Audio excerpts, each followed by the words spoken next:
پھر اس کے بعد آیت نمبر 6 آ رہی ہے، قل انزلہ الذی یعلم السر فی السماوات والارض، کہہ دیجئے نازل کیا اسے اس نے جو جانتا ہے چھپی باتوں کو آسمان اور زمین کی۔ اب آپ دیکھیں کہ یہاں پہ پھر وہی بات ایک امپیکٹ فل طریقے سے لائی جا رہی ہے، یہ جو قرآن ہے یہ کسی انسان کا علم نہیں ہے، اور اگر ہم نے علم کی وسعت کو سمجھنا ہے تو اس کے لیے یہ دیکھیں کہ یہ کس نے نازل کیا۔ جس نے نازل کیا ہے یعلم السر فی السماوات والارض، وہ آسمان اور زمین کی ہر چھپی بات کو جانتا ہے۔ ہم تو بلیک ہول سے آگے نہیں جا پا رہے، ہم تو سمندر کی ایک سرٹن لیئر تک جاتے ہیں، اس کے بعد ہماری بس ہو جاتی ہے۔ چند لوگ چیدہ لوگ ماؤنٹ ایوریسٹ پہ پہنچتے ہیں تو ان کو سانس نہیں آتا۔ کتنی دنیا میں کیوز ہیں جس کے اندر آپ گھس نہیں سکتے۔ ہمیں تو اپنے سٹور کا بھی یاد نہیں رہتا، کوئی چیزیں نکلے تو ہم کہتے ہیں ہاں یہ یہاں پڑی ہوئی تھی۔ ہماری اگر کوئی چیز ادھر سے ادھر جائے، جیولری، وہ نہیں مل پاتی ہمیں۔ سر فی السماوات والارض، چھپی ہوئی باتوں کو، اللہ تعالیٰ تو چھپی ہوئی باتوں تک کو جانتا ہے، ہر طرح کی، ہر ایک کی، پوری مخلوق کی، خلقت کی۔ اب دیکھیں کہ انسان کی کوئی کتاب ہو تو ہم اس کو کتنی اہمیت دیتے ہیں نا، ہم کہتے ہیں جی وہ فلاں بندہ نا بڑا لائک ہے نا، بڑا اس کا ہولڈ ہے، کمانڈ ہے فلاں سبجیکٹ پہ، سب کچھ جانتا ہے اس کے بارے میں۔ ایون ہم سیلف ہیلپ بکس پڑھتے ہیں، بڑے امپریس ہو کے پڑھتے ہیں۔ جی وہی سب، بہت ہم امپریس ہو کے پڑھتے ہیں۔ اور انسانوں کی جو کتاب جس میں وہ ان کا بڑا کمانڈ ہوتا ہے، ان کا ایک نیکسٹ ایڈیشن آ جاتا ہے، کچھ چیزیں وہ ان کو ایڈ کرنی پڑتی ہیں، کچھ چیزوں کا فیڈ بیک آتا ہے، ان کو اس میں سے ڈیلیٹ کرنی پڑتی ہیں۔ لیکن دیکھیں قرآن میں ایسی کچھ بھی بات نہیں ہے۔ اللہ تعالیٰ نے آسمان اور زمین میں ہر چھپی چیز کو جانتا ہے، اور اللہ تعالیٰ کو پتہ ہے آگے تک کیا ہونے والا ہے۔ انہ کان غفور الرحیم، بے شک وہ ہے بہت بخشنے والا اور نہایت رحم کرنے والا، یعنی ہر چیز کی ڈیٹیل کو جانتا ہے، ہر چیز کو سمجھتا ہے، لیکن غفور الرحیم ہے۔ ہماری جو غلطیاں ان کو کور کر رہا ہے، ہم پہ رحم فرما رہا ہے، ہماری ہر بات کو جانتا ہے، ایکسپوز نہیں کرتا ہمیں۔ لوگ تو دنیا میں ان کو ایک راز پتہ چل جائے تو بریکنگ نیوز آ جاتی ہے، پوری پوری کتابیں لکھ دیتے ہیں کنسپریسیز پہ کہ اب ہمیں یہ علم ملا اور ہم نے یہ پوری ڈیٹیکٹیو طریقے سے ساری باتیں کی۔ تو فرقان میں اللہ تعالیٰ یہ بھی بتاتے ہیں کہ یہ نہیں ہے کہ اللہ تعالیٰ کو سب کچھ پتہ ہے، لیکن اللہ تعالیٰ بہت غفور الرحیم ہے۔ اللہ تعالیٰ نے جو بھی کمانڈمنٹس ہمیں دی ہیں، جو بھی یہاں پہ باتیں ہمیں بتائی ہیں، اس کا مقصد ہے، اس میں فائدہ ہمیں دیا ہے، اس فائدے کی وجہ سے یہ سارا کچھ ہمیں بتایا جا رہا ہے۔ اور پھر آیت نمبر 7، وَقَالُوا مَا لِهَٰذَا الرَّسُولِ، انہوں نے کہا کیا ہے اس رسول کو۔ اب دیکھیں قرآن پہ پہلے اعتراض کر رہے ہیں، اب اس کے بعد آ جاتے ہیں رسول اللہ صلی اللہ علیہ وسلم پہ اعتراض کر رہے ہیں، اور انداز دیکھیں، وَقَالُوا مَا لِهَٰذَا الرَّسُولِ، کیسا مطلب تعجب بھی کر رہے ہیں، مذاق بھی اڑا رہے ہیں، اعتراض بھی کر رہے ہیں، لک ڈاؤن بھی کر رہے ہیں، کیا واٹ از دس، یہ والا ایٹیچیوڈ ہے کیا۔ اب اعتراض کیا، ذرا اعتراض آپ سن لیں کہ بھئی اس میں کیا لاجک ہے۔ یاکل الطعام ویمشی فی الاسواق، وہ کھاتا ہے کھانا اور وہ چلتا ہے بازاروں میں۔ تمہیں پتہ ہے وہ جو خاتون ہے نا جو بڑا بتا رہی تھی کہ حجاب پہنا کرو، یہ کرو، میں اس دن پارلر گئی، وہ بھی پیڈیکیور مینیکیور کروا رہی تھی، she was there in the parlour, وہ وہاں بیٹھی ہوئی تھی۔ پتہ ہے میں مارکیٹ گئی ہوں، ہمیں سادگی کا درس دے رہی تھی تو وہاں سے کچھ کپڑے خرید رہی تھی۔ یہ چیز کہ وہ ہمارے جیسا ہے، وہ کھاتا پیتا ہے، وہ نارمل کام کرتا ہے، کیا کرے سپر ہیومن بن جائے۔ اور پھر کیا، وَلَوْلَا أُنزِلَ إِلَيْهِ مَلَكٌ، اور کیوں نہیں اتارا گیا اس پہ کوئی فرشتہ، فَيَكُونَ مَعَهُ نَذِيرًا، تو وہ ہوتا ساتھ اس کے ڈرانے والا۔ اب یہاں پہ قرآن کے اعتراض کے بعد جب رسول اللہ صلی اللہ علیہ وسلم پہ اعتراض ہو رہا ہے تو اعتراض کس لیول کا ہے کہ وہ کہتے ہیں کہ یعنی بیسیکلی اگر آپ دیکھیں کہ جس کو ہم کہتے ہیں نا کہ جب ان کو کوئی ریزن نہیں مل رہا، کوئی سرا نہیں مل رہا، اصل تو بات یہ تھی کہ قرآن کو پڑھا، قرآن کے احکامات کو پڑھا، اس پہ عمل کرنا شروع کرتے ہیں، زندگی ٹرانسفارم ہو جاتی ہے الحمدللہ، اور آپ لوگوں کو بھی بتاتے ہیں۔ لیکن کیونکہ وہ خود نہیں کرنا چاہ رہے تھے تو پھر وہ کیا کرتے ہیں کہ وہ کوئی نہ کوئی اب فضول باتیں نکال رہے ہیں، اور بیسیکلی وہ لوگوں کو اس اصل میسج سے ادھر ادھر کرنا چاہ رہے ہیں۔ اب یہ جو کہہ رہے ہیں کہ ان پہ فرشتہ کیوں نہیں آیا، کیونکہ وی آئی پی کلچر کے ہم عادی ہیں نا، تو ہم کیا دیکھتے ہیں کہ جو وی آئی پی کلچر ہے اس میں لوگوں کو بڑا پروٹوکال مل رہا ہے، اور جی کوئی آگے پیچھے چل رہا ہے اور ان کے کام کر رہا ہے اور ان کو بتا رہا ہے، تو وہ کہتے ہیں کہ یہ اگر آپ کہتے ہیں کہ اللہ کا رسول ہے، وہ اللہ جس نے آسمان اور زمین بنائی ہے، تو پھر ان کی بھی زندگی تو ایسی ہونی چاہیے نا، کوئی ہمیں ان کے کوئی ششکے نظر آئیں، کوئی آگے پیچھے پھرتے ہوئے لوگ نظر آئیں۔ جیسے ہمارے یہاں ہے کسی کی پوزیشن بڑی ہے تو اس کے پیچھے گاڑیوں کی لائن ہے، بالکل ایسے ہی نا، یہاں پہ یہ بتایا جا رہا ہے کہ ہر دور میں انسان کی یہ کمزوری ہے کہ وہ کوئی سپر ہیومن ڈھونڈتا ہے. تو اللہ تعالیٰ یہ فرما رہے ہیں کہ ایسا کوئی شخص آئے گا نہیں. جو رسول ہوں گے وہ اسی کمیونٹی میں سے ہوں گے، جو کوئی پیغام دینے والے ہیں وہ اسی کمیونٹی کا حصہ ہوں گے. اکثر اوقات آپ دیکھیں کہ جب ہم سیکھنے کی بھی کوشش کرتے ہیں نا، تو ہم سب کی انڈیویجول اسٹرگل ہوتی ہے. مثلاً یہ کہ آپ نماز بھی پڑھنا چاہ رہے ہیں تو آپ کو لگتا ہے، اور آپ کے گھر میں کوئی نہیں پڑھتا تو آپ کو لگتا ہے جو بتا رہے ہیں نا اس کے گھر میں تو سارے پڑھتے ہیں. اسی طرح حجاب کے بارے میں بھی ہمیں لگتا ہے ان کو کوئی مسئلہ نہیں نا، اس لیے بڑے آرام سے بتا رہی ہیں. انہوں نے کوئی چیلنج نہیں فیس کیا، تو ان کو نہیں پتا کہ میرے گھر میں کتنے چیلنجز ہیں، میں اس وجہ سے یہ نہیں کر سکتی. ان کے گھر میں شاید سارے کر رہے ہیں، لیکن ہم سب کے پاس ایک نہ ایک سٹوری ہوگی اگر ہم دیکھیں کہ کتنے چیلنجز کے ساتھ ہم لوگوں نے سیکھا، ہم لوگوں نے کیا. کیونکہ دیکھیں یہ ایک فارمولہ ہے جس کو اپنے یاد رکھتے ہیں کہ جب بھی آپ اللہ کے حکم کے مطابق زندگی گزاریں گے تو آپ کی زندگی میں چیلنجز آئیں گے. آیت نمبر 8 آ رہی ہے، اور ڈالا جاتا طرف ان کے کوئی خزانہ یا ہوتا ان کے لیے کوئی باغ، وہ کھاتا اس میں سے. اور کہا ظالموں نے، نہیں تم پیروی کرتے مگر ایک مرد کی جو سحر زدہ ہے. اعتراض میں ایک یہ بھی ہے کہ ان کے پاس کوئی کنز، کوئی خزانہ ہوتا. اور ہم دیکھتے ہیں کہ رسول اللہ صلی اللہ علیہ وسلم کی جو زندگی تھی اس میں بہت تنگی والے معاشی حالات تھے. یعنی جب آپ صلی اللہ علیہ وسلم کی شادی ہوئی خدیجہ رضی اللہ عنہا سے، تو وہ تھوڑا سا ایک ٹائم فریم تھا جس میں انہوں نے تجارت کی، ان کے مال سے بہت پھلا پھولا. لیکن جیسے ہی نبوت کا کام شروع کیا، تبلیغ کا کام شروع کیا، ایک تو ان کے پاس تجارت کا اب وقت نہیں تھا، دوسرا یہ کہ وہاں پہ آپ سمجھیں ان کے اوپر سوشو اکنامک سینکشنز لگیں. جیسے شیب ابی طالب میں گئے، جبکہ وہ کہتے ہیں جب شیب ابی طالب میں تھے تو 30 دن اور راتیں آپ صلی اللہ علیہ وسلم کہتے ہیں کہ مجھ پر ایسی گزریں کہ میرے اور میرے اہل کے لیے کھانے کی کوئی چیز موجود نہیں تھی. اور پتے، جڑی بوٹیاں، ایسی چیزیں کھاتے تھے. تو تجارت بھی نہیں تھی، تو ان کے پاس کوئی ایسا لائف سٹائل نہیں تھا، ٹھیک. اور نہ ہی یہ کہ وہی بات ہے کہ کوئی باغات تھے، کوئی ان کے پاس بہت ساری ایسی چیزیں تھیں. تو ظالموں نے کیا کہا، وقال الظالمون، اور وہ جو ظالم لوگ تھے انہوں نے کیا باتیں بتائیں. تو انہوں نے کہا کہ نہیں تم پیروی کرتے مگر ایک شخص کی مسحورہ، جو سحر زدہ ہے. عربوں کے ہاں یہ جب یہ کسی کے لیے یہ لفظ استعمال کرتے تھے کہ مسحورہ، تو اس میں کیا ہوتا تھا، ایک وہ کہتے تھے کہ اس کو کوئی جن پوزیشن ہوگی. دوسرا ریزن اس کا وہ کہتے تھے کہ جو ہمارے بت ہیں نا، اس نے ان کو ناخوش کیا ہے، کوئی غلط کام کیا ہے، اس کی مار پڑی ہے اس کو. تیسری بات جو ہے وہ وہاں پہ وہ یہ کہا کرتے تھے کہ اس میں کوئی جادو ہو گیا. اور اب دیکھیں اسی طرح کے الزامات تھے. یعنی ابھی بھی ایسی باتیں ہمیں سننے کو ملتی ہیں، ہمیں کہتے ہیں کہ تمہیں برین واش کر دیا، تم فلاں جگہ تو نہیں گئی. وہ برین واش کرتے ہیں. حالانکہ آپ دیکھیں کہ جہاں پہ بھی آپ اوتھینٹک جگہ پہ جائیں گے، کوئی بھی آپ کام کریں گے، وہاں پہ صرف قرآن آپ کو پڑھ کے بتایا جاتا ہے اور احادیث کو ساتھ ریلیٹ کیا جاتا ہے، اور آپ کو فرقان دیا جاتا ہے. اور وہی فرقان ہے جو ہمیں پھر ہمت دیتا ہے جب ہم دیکھتے ہیں کہ واقعی جو کچھ بھی ہم اپنی زندگی میں کر رہے ہیں اس سے ہمیں کوئی فائدہ نہیں ہو رہا. اور جب ہم اللہ کے حکم کے مطابق زندگی گزارتے ہیں، اندر بہت سکون آ جاتا ہے. We are aligned with how اللہ سبحانہ و تعالیٰ ہیز کریٹڈ اس.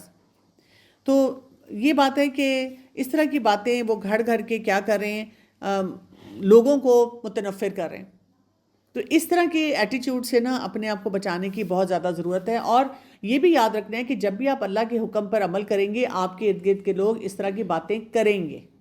ہماری پرابلم کیا ہے، ہم سمجھتے ہیں ہمیں کوئی ریڈ کارپٹ ٹریٹمنٹ ملے گی. میں جا کے، مجھے خود یاد ہے، یعنی میں 2-4 میری فرینڈس تھیں جن سے میں بار بار اس طرح بات کرتی ہوتی تھی جب میں نے قرآن پڑھنا شروع کیا تھا، اس سے کچھ عرصہ پہلے، مے بی اے ایئر اور 2 ایئرز بیفور دیٹ، کہ مجھے سکون نہیں ہے، مجھے سکون نہیں ہے. پتہ نہیں کیوں مجھے ایسے فیل ہوتا ہے میری زندگی میں کوئی چیز مسنگ ہے. کبھی پارٹیاں کر رہی ہوں، کبھی شاپنگ کر رہی ہوں، کبھی اور مزے کی چیزیں کر رہی ہوں، مزہ نہیں آ رہا، مزہ نہیں آ رہا. اور جب قرآن کلاس میں گئی ہوں، بہت ہی ایکسیڈنٹلی گئی ہوں، رینڈملی گئی ہوں، کوئی پلان کر کے اس طرح نہیں گئی ہوں، اور میں سوچی ہوں یہ چاہیے تھا، یہ سکون دے رہا ہے. او مائی گاڈ، قرآن، this was something which was missing in my life. کیونکہ کسی سے بھی بات کرتی تھی، سب کہتے تھے تم ناشکری ہو، سب کچھ تو ہے تمہارے پاس، تمہیں کس چیز کی کمی ہے. اور لاجیکلی دیکھتی تھی کوئی کمی نہیں تھی، لیکن کیوں نہیں سکون آ رہا، کیوں نہیں کام کیے جا رہے. میں نے بہت ایکسائٹمنٹ میں آ کے 1-2 لوگوں کو کال کیا، اور میں نے ان کو جب کہا you know what, I have found out what was missing in my life. انہوں نے کہا کیا؟ میں نے کہا قرآن. اور جب انہوں نے دیکھا کہ میرے میں چینجز آ رہی ہیں تو انہوں نے مجھے سمجھانا شروع کر دیا، یہاں نہ جاؤ، یہ نہ کرو. اور میں پریشان ہو گئی. کہ پتہ نہیں میں ٹھیک کام بھی کر رہی ہوں کہ نہیں, پتہ نہیں میں ٹھیک جگہ بھی جا رہی ہوں کہ نہیں, یہ نہ ہو میں کسی اور میس میں پڑ جاؤں. تو اب دیکھیں ہم کبھی بھی اگر کوئی شخص کہیں جا رہا ہے ہم اس کو کہتے ہیں نہیں وہاں ہو جہاں میں جا رہی ہوں, اس کو آ کے سنو, اس کو آ کے دیکھو, جبکہ یہ طریقہ درست نہیں ہے. ہمیں کبھی بھی اس طرح کی بات نہیں کرنی چاہیے, ہمیں ان کے لیے دعا کرنی چاہیے. اور اگر کوئی قرآن پڑھ رہا ہے تو اس کو موقع دینا چاہیے کہ وہ اس قرآن کے ذریعے کوئی اپنے لیے فیصلے کر سکے, آسانی پیدا کر سکے. تو ایسی باتوں سے مطلب گھبراتا ہے انسان, اسپیشلی جب آپ بگنر ہوتے ہیں, you are trying to establish yourself. آپ دیکھیں نا آپ نے وہ کام کیے نہیں ہوئے, تو اب ہم اپنے بچوں کا بھی سینیریو دیکھیں نا کہ آپ کی ینگ بچی ہے یا بیٹا ہے, اب آپ ان کو حیا اور ماڈسٹی کا وہ سٹینڈرڈ دینا چاہ رہے ہیں, غد بصر سکھا رہے ہیں اور حفظ فروج سکھا رہے ہیں. اب وہ بچے اپنے ریگولر فرینڈز کے ساتھ اٹھ بیٹھ رہے ہیں. اس کے بارے میں آگے ہم انشاءاللہ آیات آئیں گی نا تو پیئر پریشر کے اوپر بھی اچھی طرح بات کریں گے. لیکن آپ تھوڑا سا سینیریو سمجھیں وہ کیا باتیں کر رہے ہیں, اور وہ بھی بیوقوفی میں کر رہے ہیں, نہ انہوں نے کبھی قرآن پڑھا نہ دیکھا, لیکن وہ کوئی نہ کوئی کہانیاں خوفناک نکال کے بتا رہے ہیں, اور اس سے کتنا مسئلہ جو ہے ان کی زندگی میں بڑھ رہا ہے. ورس نمبر 9, انظر کیف ضربوا لک الامثال, دیکھو کس طرح انہوں نے بیان کی آپ کے لیے مثالیں. فضلوا, تو وہ بھٹک گئے. فلا یستطیعون سبیلا, پس نہیں وہ استطاعت رکھتے راستے کی. استغفر اللہ. یہاں پہ یہ بتایا جا رہا ہے کہ جب انسان کی عقل جو ہے نا وہ بھٹک جائے, انسان غلط فیصلے کرنا شروع کر دے, اس کو راستہ نہیں ملتا. اللہ تعالیٰ کلیئر مثال سے ہمیں بتا رہا ہے, جب آپ غلط باتیں کرنا شروع کر دیں گے, قرآن کی اتھارٹی کو اسٹیبلش نہیں ہونے دیں گے, رسول اللہ صلی اللہ علیہ وسلم کی وہ ویلیو نہیں کریں گے, اس طرح کی باتیں کریں گے. عقیدت بہت ہے لیکن فالو نہیں کرنا یا ماننا نہیں, قرآن کو ماننا ہے سنت کو نہیں ماننا. تو فضلوا, تو وہ بھٹک گئے, وہ بھٹک جائیں گے. فلا یستطیعون سبیلا, تو وہ نہیں استطاعت رکھتے راستے کی, ان کو تو راستہ نہیں ملنے والا, وہ تو کبھی بھی یہ کام نہیں کریں گے. وہ ایسی سٹوری سنائیں گے, ونس اپون اے ٹائم میں بھی کسی قرآن کلاس میں جاتی تھی, ہاں لیکن بس کوئی ایسا خاص مجھے فائدہ نہیں ہوا. ورس نمبر 10, تبارک الذی, بہت بابرکت ہے وہ جو, ان شاء جعل لک خیر من ذالک, اگر وہ چاہے وہ بنا دے آپ کے لیے بہتر اس سے. اللہ کے لیے کیا مشکل ہے, یعنی جو کچھ بھی لوگ مطالبات کر رہے ہیں اللہ تعالیٰ ایسا ہی سارا سسٹم کر دے. اللہ تعالیٰ نے کسی وجہ سے پیغمبر کو ایسا بنایا, پیغمبر کو اس طرح بھیجا, لوگوں نے ان کو پہچانا, انہوں نے لوگوں کے سامنے عمل کر کے دکھایا. رسول اللہ صلی اللہ علیہ وسلم فرماتے ہیں کہ میرے رب نے مجھ پر یہ پیش کیا کہ میرے لیے مکہ کے پہاڑوں کو سونے کا بنا دے, تو میں نے کہا نہیں ہے میرے رب, میں ایک دن پیٹ بھر کے کھانا چاہتا ہوں اور ایک دن بھوکا رہنا چاہتا ہوں تاکہ میں شکر گزار بن سکوں. اصل چیز انسان کی ہوتی ہے وہی بات ہے فوکس, جو ہم پہلے بھی بات کر رہے تھے. جنات تجری من تحت الانہار, باغات بہتی ہیں ان کے نیچے سے نہریں. وہ یجعل لک قصورا, اور وہ بنا دے آپ کے لیے محلات. اللہ کے لیے کیا مشکل ہے, اللہ تعالیٰ کی تو کوئی مشکل نہیں کسی کو کوئی چیز دینا, لیکن کوئی وجہ ہے نہیں دیا. اور ہم اگر اپنی ذاتی زندگی میں بھی دیکھیں, یعنی میں اگر دیکھوں اپنے آپ کو تو مجھے بہت شوق ہے, یعنی شروع سے شوق تھا گھومنے پھرنے کا, شاپنگ کا, کھانے پینے کا. لیکن یہ کہ اللہ تعالیٰ نے میرے سرکمسٹانسز ایسے بنا دیے کہ جس میں مجھے لمیٹڈ ریسورسز ملے. میرے سرکمسٹانسز ایسے بنا دیے جس میں میری ٹریولنگ نہیں ہوئی بہت سالوں تک, 15-20 سال کہیں بھی نہیں. اور اس وقت لگتا تھا سارے لوگ ترس کھاتے تھے, یہ کیوں نہیں کر رہی, یہ کیوں نہیں کر رہی, یہ کیوں نہیں ہو رہا. لیکن اس کا فائدہ اب کیا ہوا, اس ٹریولنگ نہ کرنے کی وجہ سے اللہ تعالیٰ نے مجھے ویل گراؤنڈڈ رکھا, میں نے پڑھنے پڑھانے پہ فوکس کیا. You had more time for that actually. مطلب وہ سیکھا, بچوں کو ٹائم دیا, اپنے پروفیشن کو ٹائم دیا, اپنے دین کو ٹائم دیا الحمدللہ. اور جب لمیٹڈ ریسورسز کر دیے, مطلب compare to my rest of my family, my siblings, تو کیا ہوا, جب پیسے ہی نہیں ہیں تو ان جگہوں پہ جانا ہی نہیں ہے, وہاں پہ کوئی خرچہ ہی نہیں کرنا, تو فوکس دے دیا. نہیں تو اگر پیسے جیب میں ہوں تو پھر انسان کہتا ہے چلو بھی بازار بھی جاتی ہوں, چلو جی یہ کام بھی کرتی ہوں, تو وہ آٹومیٹیکلی ایک فوکس ڈیولپ ہو گیا. یعنی ہو سکتا ہے اللہ تعالیٰ نے کسی کو بہت نوازا ہے اور وہ پھر بھی فوکس پہ رہ سکتا ہے, لیکن اللہ تعالیٰ کو پتا تھا میرے جیسا بندہ فوکس پہ نہیں رہنے والا تھا. تو اللہ تعالیٰ نے کہا اس کی پاکٹ منی ذرا لمٹ کر دو. وہ لمٹ ہوگی تو یہ خود بخود ٹھیک ہو جائے گی, خود بخود اپنے لیے کام کرے گی. ٹھیک ہے, تو ہم میں سے ہر شخص دیکھے اللہ تعالیٰ کے لیے مشکل نہیں تھا ہماری زندگی میں. مثلاً جی کوئی یہ رو رہا ہوتا ہے, شوہر میرا ایسا ہوتا تو میں یہ کر لیتی, اگر وہ شوہر ہوتا تو کوئی اور مسئلہ ہوتا. مجھے ابھی تک یاد ہے جب میں نے حجاب کرنا شروع کیا تو میری اپنی فیملی میں میکے میں بہت اس چیز پہ ہنگامہ تھا، ڈاکٹرز کمیونٹی میں بہت ہنگامہ تھا، بہت ریزسٹنس میں نے فیس کیا. اور میری یعنی ڈسٹنٹ ریلیٹیو ایک تھی، بچی تھی، ینگ تھی ابھی، اس نے انہی دنوں میں اسی طرح قرآن پڑھنا شروع کیا. تو ہم اکثر ہوتا تھا نا آپس میں نوٹس ایکسچینج کرتے تھے. اس کو اتنا سب نے پروٹوکال دیا، اتنا سب نے پروٹوکال دیا. میں جب اس کو دیکھا کروں میں کہا کروں یہ کتنی لکی ہے، یہ کتنی لکی ہے. اور کاش میری فیملی ایسی ہوتی، مجھے تو کوئی اپریشیٹ نہیں کرتا. یعنی ٹل دس ڈے ابھی بھی سب کو لگتا ہے میں بے وقوف ہوں، میں نے کوئی خاص اچھا کام نہیں کیا. تو وہ صرف اپنی میڈیکل سٹڈیز میں بہت کسی اونچے لیول پہ جانا چاہیے تھا. یہ میں کن کاموں میں لگ گئی. تو میں اس کو بہت اپریشیٹ کرتی تھی، اور میں بڑا اپریشیٹ تو کرتی تھی لیکن ساتھ یہ سوچا کرتی تھی کتنی لکی ہے نا، اتنے مزے سے وہ یہ بھی کر رہی ہے اور وہ حجاب بھی لے لیتی ہے اور وہ یہ بھی کر لیتی ہے. مجھے تو چھپ چھپ کے کرنا پڑتا ہے اور مجھے اتنی باتیں سننی پڑتی ہیں اور مجھے اتنا ذلیل ہونا پڑتا ہے. کچھ عرصے کے بعد 6-8 مہینے گزرے، لیکن وہ جو ریزسٹنس تھا نا اس نے مجھے اور اسٹیبلٹی دی اور کلیئرٹی دی کہ مجھے یہی کرنا ہے، یہ اللہ کا حکم ہے، مجھے کرنا ہے، مجھے کرنا ہے. And I met that girl at some event. اور جب میں اس کو ملی تو اس نے بال بھی کھولے ہوئے تھے اور وہ مکس گیدرنگ تھی اور وہ آرام سے پھر رہی تھی. میں اس وقت آبویسلی مطلب اللہ کا شکر ہے اس میں حجاب میں ہی تھی، پورے اپنے کورنگ میں. مجھے ایک دم اسٹرائک کیا کہ اللہ نے جو مجھے ریزسٹنس دیا اس نے مجھے اسٹرانگ بنایا، اس نے مجھے فردر کلیئرٹی دی، اس نے مجھے یہ فرقان دیا.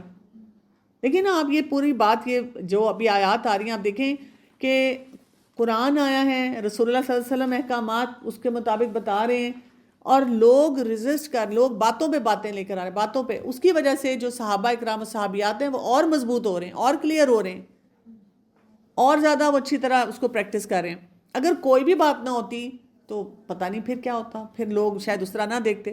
اور وہ جو بچی تھی اس کے لیے فتنہ ہو گیا، اس کو کوئی وہ ویلیو نہیں آئی اس چیز کی، اس کو ریزسٹنس نہیں تھا کہیں سے بھی. اب ناٹ نیسیسریلی یہ فارمولا ہر جگہ اپلائی کرے گا. کچھ لوگ ریزسٹنس آتا ہے تو اس میں بیک آف ہو جاتے ہیں، اور کچھ لوگوں کو جو آسانیاں ہوتی ہیں اس میں بہت گرو کر جاتے ہیں. یعنی ہر کیس جو ہے نا ہمیں کچھ نہ کچھ سکھاتا ہے، کچھ نہ کچھ فرقان دیتا ہے. somehow you have to be اتنے ہیٹ میں سے گزرنا پڑتا ہے کہ آپ کا ڈائمنڈ باہر نکل. جی مطلب خود سے آزمائش تو مانگنی نہیں چاہیے، لیکن کہنے کا مطلب یہی ہے کہ ہر ایک کی لائف میں جو اللہ تعالیٰ نے سرکمسٹانسز رکھے ہیں نا، یعنی کہیں کوئی سخت انسان رکھا ہے، کہیں پہ کوئی آپ کو لیوریج دی ہے، کہیں پہ پھر یہ والا مسئلہ ہو رہا ہے، پھر وہ چیز ہو رہی، یہ سب آزمائشیں ہیں. اور اصل بات کیا ہے، اللہ تعالیٰ کے لیے کوئی مشکل نہیں تھا کہ ہمارے لیے انہی جگہوں پہ آسانیاں ڈالتے. تو اللہ تعالیٰ نے اگر وہ ماحول ہمیں دیا، وہ مسئلے مسائل ہمارے سامنے آئے، وہ اس لیے آئے تاکہ ہم ان چیزوں کو ٹھیک کر سکیں اور انہی میں رہ کے اپنے لیے راستہ نکال سکیں. تو ہمیں اللہ کی مشیت پہ راضی ہونا بھی آنا چاہیے، اللہ کا شکر بھی ادا کرنا آنا چاہیے. ہم انہی باتوں پہ نا گرمبل کرتے رہتے ہیں، میں تو کرنا چاہتی ہوں لیکن وہ جی فلاں کی وجہ سے نہیں ہو رہا، فلاں ایسے کر رہے ہیں. تو بہت سی جگہوں پہ اللہ تعالیٰ نے وہاں پہ ہمیں اس پروسیس سے گزار کے ایک اسٹرینتھ دے دی ہوتی ہے جو ہمیں بعد میں سمجھ آتی ہے جب ہم سوچتے ہیں. ورس نمبر 11 کو دیکھیں، بل کذبوا بالساعۃ، بلکہ انہوں نے جھٹلایا قیامت کی گھڑی کو.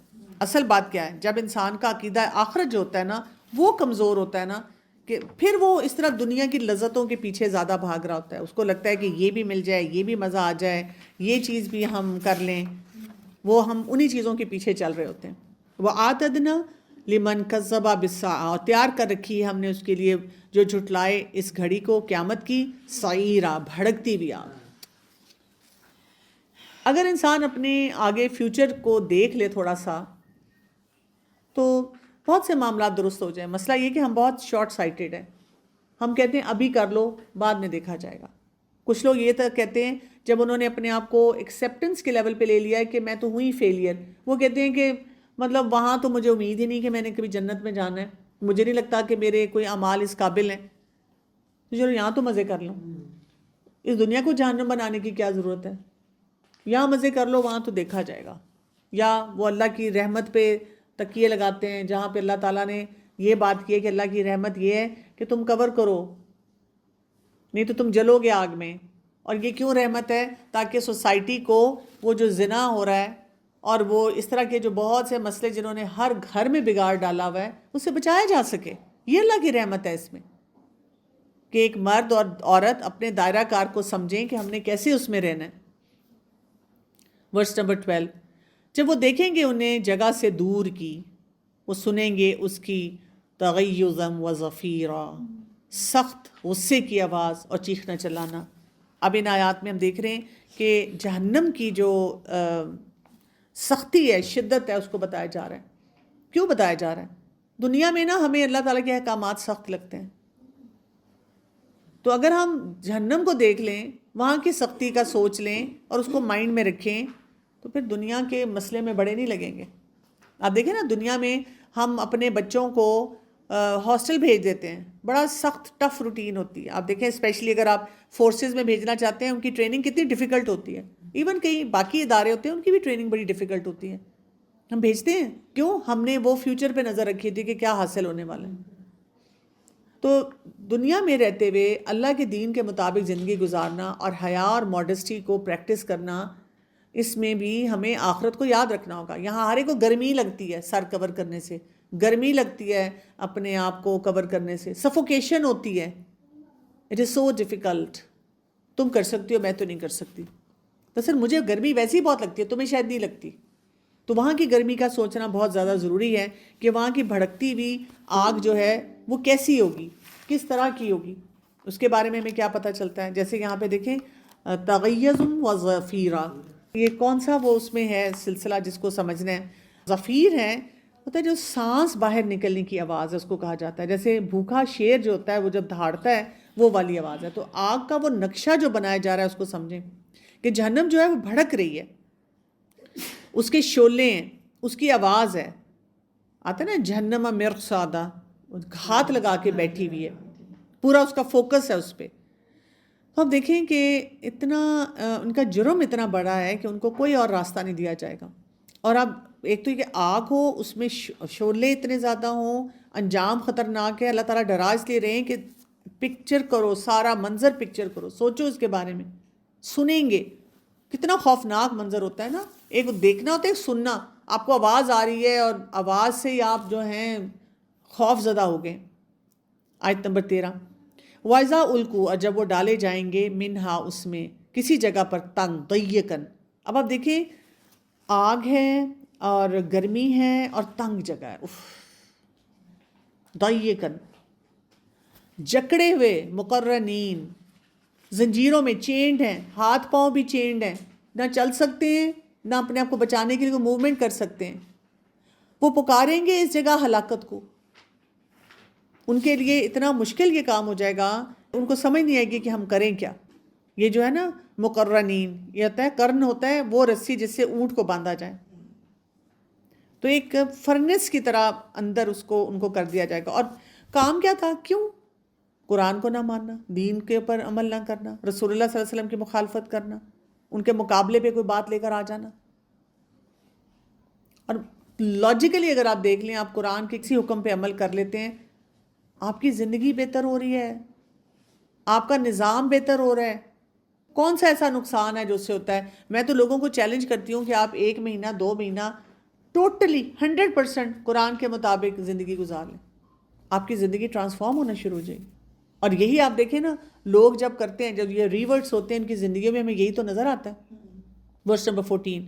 لا تدعوا اليوم ثبورا، نہ تم پکارو آج ہلاکت کو، واحداً، ایک ہی، وَدْعُوا ثُبُورًا كَثِيرًا، بلکہ پکارو ہلاکتیں بہت سی. استغفر اللہ. ایک ہلاکت کیا؟ یعنی دنیا میں جب انسان کو کبھی کوئی تکلیف پہنچتی ہے، وہ کہتا ہے اللہ تعالیٰ بس مجھے موت ہی دے دے. یہ ایک ہلاکت ہے. تو اللہ تعالیٰ کہتے ہیں وَدْعُوا ثُبُورًا كَثِيرًا، وہاں پہ تو تمہیں تکلیف ہوگی، ٹارچر ہوگا، تم مرو گے، تمہیں دوبارہ زندہ کیا جائے گا، پھر دوبارہ وہی سائیکل ریپیٹ ہوگا، پھر تم مرو گے، پھر تمہیں دوبارہ زندہ کیا جائے گا. ان لمیٹڈ ٹائم کے لیے وہ سائیکل چل رہا ہے. تو پھر تو تمہیں وہاں پہ بار بار یہ بات مانگنی پڑے گی، اس لیے کہ اس کے سوا تو یہاں پہ کوئی گزارا ہی نہیں ہوگا. Verse number 15. قل ازالی کا خیر، کہہ دیجئے کیا یہ بہتر ہے، ام جنت الخلد، یا جنت ہمیشگی کی. دیکھیں وہ جو میں آپ کو بتا رہی تھی، ریپیٹیشن کتنی ہے، بات کتنی ہے، امپیکٹ کتنا ہے. امپیکٹ کریٹ کیا، آگے بڑھو. اچھا وہ چاہیے یا یہ بہتر ہے؟ اس چیز کے بارے میں سوچو. یہ کہہ رہی ہیں بالکل میم، قرآن پر عمل کر کے جو سکون ملتا ہے باقی چیزوں سے نہیں ملتا، بالکل ایسے ہی ہے. تو قل اذالک خیر ام جنت الخلد، تو آپ کیا یہ بہتر ہے کہ جنت ہمیشگی کی؟ وہ جو وعدہ کیے گئے متقی لوگ کن کو ملنے والا ہے؟ التی وعد المتقون، متقی لوگ، تقوی، جنہوں نے اللہ کانشیس لائف سٹائل اپنا جو ہے اس کو اڈاپٹ کیا. شرط یہ ہے، جنت کی شرط یہ ہے کہ آپ کے اندر تقوی ہونا چاہیے. ہے ان کے لیے بدلہ اور لوٹنے کی جگہ، کانت لہم جزاء و مصیرا، اللہ تعالیٰ نے ان کو وہاں پہ لے کر آ جانا، وہ ان کے لیے جگہ ہے، مقام اللہ نے رکھا ہے. آیت نمبر 16، لہم فیہا ما یشاؤون خالدین، ان کے لیے اس میں جو وہ چاہیں گے ہمیشہ رہنے ہیں والے ہیں. اب دیکھیں کبھی مزے کی جگہ ہوتی ہے نا تو ہمارا دل نہیں چاہتا کہ وہاں سے ہم جلدی باہر نکلیں، ہم کہتے ہیں ہائی تھوڑا سا اور رک جائیں، تھوڑا سا اور رک جائیں. تو یہ کہا جا رہا ہے کہ ہمیشہ رہنے والے. کان علی ربک وعدا مسئولا، ہے آپ کے رب پر ایک وعدہ پوچھا جانے والا. آپ دیکھیں دنیا میں کیا ہوتا ہے ہمارے ساتھ، کوئی ہم سے وعدہ کرتا ہے بھول بھی جاتا ہے، کبھی کبھی ہمیں وعدہ یاد بھی دلانا پڑتا ہے. تو یہاں پہ اللہ تعالیٰ کہہ رہے ہیں کہ یہ وہ وعدہ ہے جو اکاؤنٹیبلٹی والا ہے، یہ ہو کے رہے گا. اللہ نے وعدہ کیا تو وہ کرے گا، یعنی اس میں کوئی ڈاؤٹ نہیں ہونا چاہیے ہمیں. یہ نہیں کہ نہیں نہیں نہیں ایسے ہی، پتہ یہ لوگ ڈراتے بہت ہیں، ایسی بات ہی کوئی نہیں ہے. ورس نمبر 17، وَيَوْمَ يَحْشُرُهُمْ، اور جس دن وہ اکٹھا کرے گا انہیں، وَمَا يَعْبُدُونَ، اور جن کی وہ عبادت کرتے ہیں، مِن دُونِ اللَّهِ، سوائے اللہ کے. تو وہ فرمائے گا کیا تم نے گمراہ کیا میرے بندوں کو، ان سب کو؟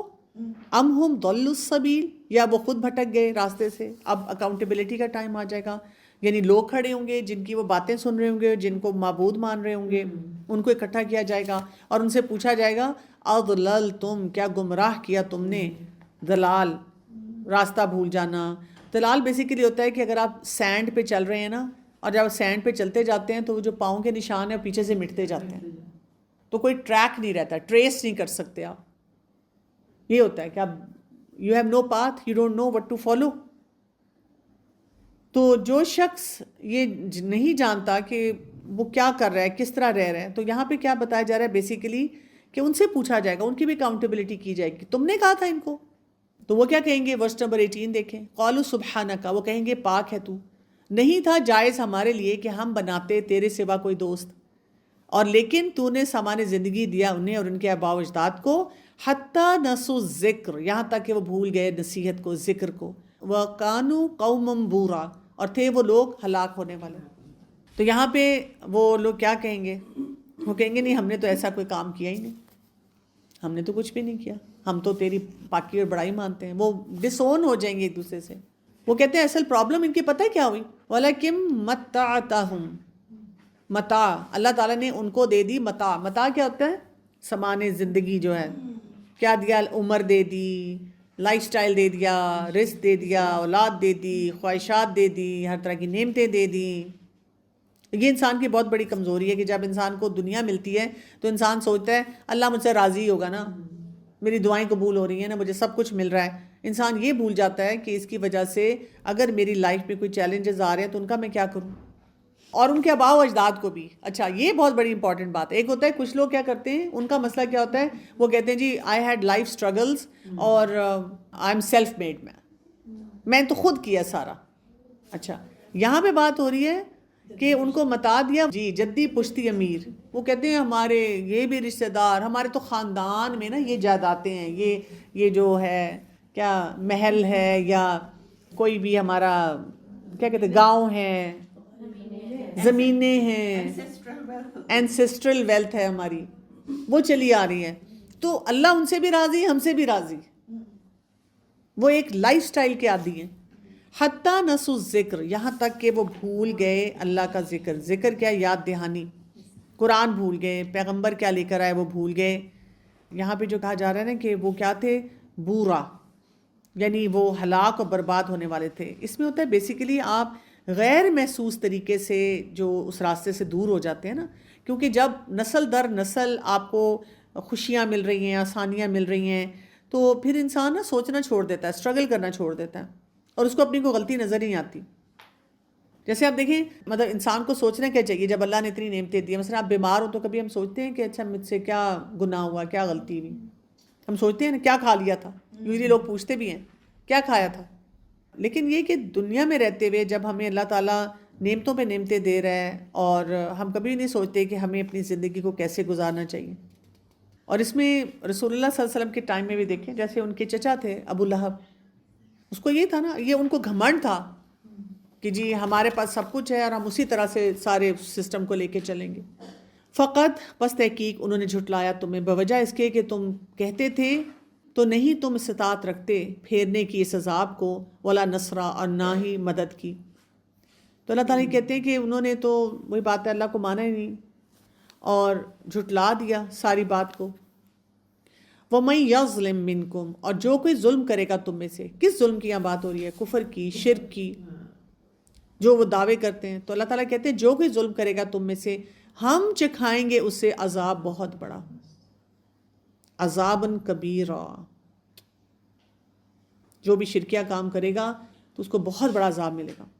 اور ورس نمبر 20 آ رہا ہے، وَمَا أَرْسَلْنَا قَبْلَكَ مِنَ الْمُرْسَلِينَ، اور نہیں بھیجا ہم نے آپ سے پہلے رسولوں میں سے، إِلَّا إِنَّهُمْ لَيَأْكُلُونَ الطَّعَامَ. اب دیکھیں اسی بات کا جواب دیا جا رہا ہے کہ یہ بات سمجھ لو، جو ہم نے انبیاء بھیجے مگر بے شک وہ البتہ کھاتے تھے کھانا، وَيَمْشُونَ فِي الْأَسْوَاقِ، اور وہ چلتے تھے بازاروں میں. تو پلیز جو ریلیجس لوگ ہیں ان کو بھی اسپیس دے دیں، وہ بھی انسان ہیں، وہ کھائیں پیئیں گے، ان کے پاس بھی ایک لائف سٹائل ہوگا، وہ بازاروں میں بھی نظر آئیں گے، وہ اپنے کام بھی کر رہے ہوں گے، ان کے پاس بھی کوئی بڑی سی گاڑی ہو سکتی ہے، ان کے پاس بھی کوئی فارم ہاؤس ہو سکتا ہے، وہ بھی بزنس کلاس میں کبھی ٹریول کر سکتے ہیں. ہمیں تو ایک شوق لگتا ہے کہ نہیں، ان کو تو گدھے اور خچر پہ ہی شاید بیٹھنا چاہیے ہمیشہ. وَجَعَلْنَا بَعْضَكُمْ لِبَعْضٍ، اور بنایا ہم نے تمہارے بعض کو بعض کے لیے فتنہ، آزمائش، فتنہ. یہ بہت امپورٹنٹ بات ہے جس کو ہم نے سمجھنا ہے. اور ٹائم ہمارا ہو گیا ہے، اس کو میں انشاءاللہ اگلے ہم اس کو کور کریں گے. تو ابھی تک کی آیات میں ہمیں کیا سمجھ آئی؟ مجھے تو سب سے بات یہ جب یہ تھی نا کہ ادھر جہاں پہ کہ ہم لاسٹ ہیں، یہ جو لاسٹ ہے اس کے بعد یہ آیات آئی تھی اس کے ڈراوے کے ساتھ ساتھ خوشخبریاں بھی. جی میں یہ بات کہہ رہی جو بیچ میں بہن بات کر رہی تھی نا کہ ہمارے اماں ابا کے زمانے میں تو بہت سادگی کے ساتھ زندگی تھی اور سب لوگوں کے پاس پیسے بھی ہوتے تھے. اس میں ایکچولی پورا جو ہمارا معاشرہ، کلچر اور جو سوسائٹی ڈیولپ ہوئی ہے پچھلے 15-20 سالوں میں، اس نے اب وہ سوشل پریشر، آپ تو مجھ سے بہتر جانتی ہیں کہ وہ سوشل پریشرز کریٹ کر دیے نا کہ اب کوئی نہیں بھی چاہتا تو اس کو صرف اس لیے کہ وہ لوگوں کے ساتھ ایک عزت دار طریقے سے رہ سکے تو اس کو اس کے ساتھ اپنے آپ کو اپ گریڈ کرنا پڑتا ہے، ان لائن کرنا پڑتا ہے، ورنہ بہت کریشنگ آتی ہے. جی بالکل ایسے ہی ہے.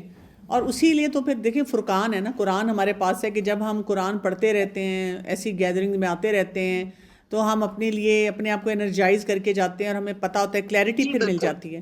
یعنی ریگولر سرکل میں رہتے ہیں تو وہ پھر آپ پریشان ہونا شروع ہوتے ہیں، پھر آپ قرآن کے مجلس میں آتے ہیں تو آپ کو فیلنگ آتی ہے آئی ایم سو نارمل، پھر آپ واپس جاتے ہیں تو آپ کے پاس انرجی لیول ہوتا ہے کہ آپ اسے بیٹ کر سکیں. جس طرح ہم میڈیٹیشن کی بات کر رہے ہیں ان آیات میں، تو میں نے دیکھا پرسنلی کہ ہم قرآن کی جو میڈیٹیشن خود کرتے ہیں تو ہر سٹیج پہ، لائف کے ہر اس پہ ہمیں ڈفرینٹلی سمجھ آتا ہے. بالکل ایسے ہی ہے، ایسے ہی ہے. ہر دفعہ آپ پڑھتے ہیں تو آپ کو ایک اور لیول کی انڈرسٹینڈنگ جو ہے نا قرآن کی وہ آتی ہے. سبحانک اللہم و بحمدک، اشہد لا الہ الا انت، استغفرک و اتوب الیک. السلام علیکم و رحمۃ اللہ وبرکاتہ. وعلیکم السلام.